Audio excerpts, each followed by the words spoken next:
World Cookie Zoo Intellectual Council gi Memorandum amada yumfam oiraga lamdam asida numit khudingi fongba pauche amana aranba report togduna Congress Party gi mingcha thianaba honare haina Manipur Pradesh Congress Committee gi General Secretary S Manauto na fongdorokli Imphal ge Congress Bhavan da pangthokpa paugi mifam amada wafam asi fongdokladuna mahakna makhatana hai pauche adugi report aduna MPCC amasung AICC bu atamnana mingcha thianaba honare MPCC nasu hiramasi gi matangda pauche adugi office da chatuna asengba achumba adu khangdoknaba honarure maduda pau adu haukiba November 15 da World Cookie Zoo Intellectual Council na thadorokpa memorandum amada yumfam oiraga fongba oiram kibani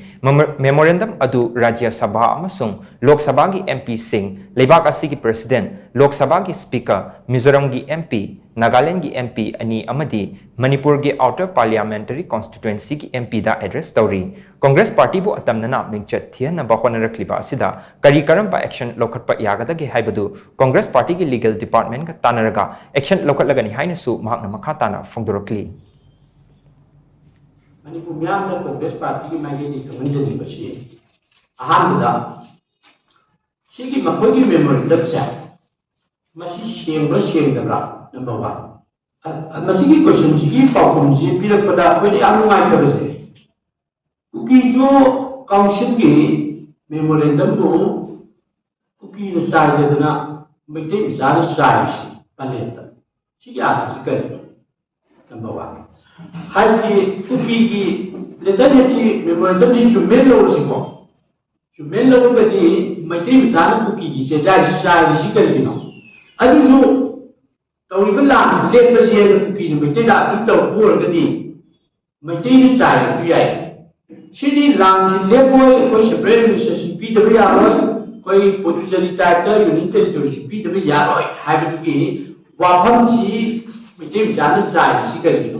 2005 का India government का cookie militancy का छू दौन रहे हैं Manipur government खानपना 2008 तक खंग यावरे मतंत्र सुकी agreement दा मणिपुर की टेरिटोरियल इंटीग्रिटी अमनि बाउंड्री काइडल वे दा हाइड क्रिप कंडीशन दो अदु याव हमें एग्रीमेंट टांसन कंडीशन दो हाउसिंग बीजेपी लेगा नसिन पाला मतुदा इंडिया गवर्नमेंट अमदि कुकी मिलिटेंट कांगुगा एकोगी जुलाई के तार कुंड तवता वारी सानबा मतमदि मणिपुर की टेरिटोरियल इंटीग्रिटी बाउंड्री अदु याव तो विदाउट लेकिन जाउ बाय मुई या थोगे एक्सटेंड तौरे सांग तौरे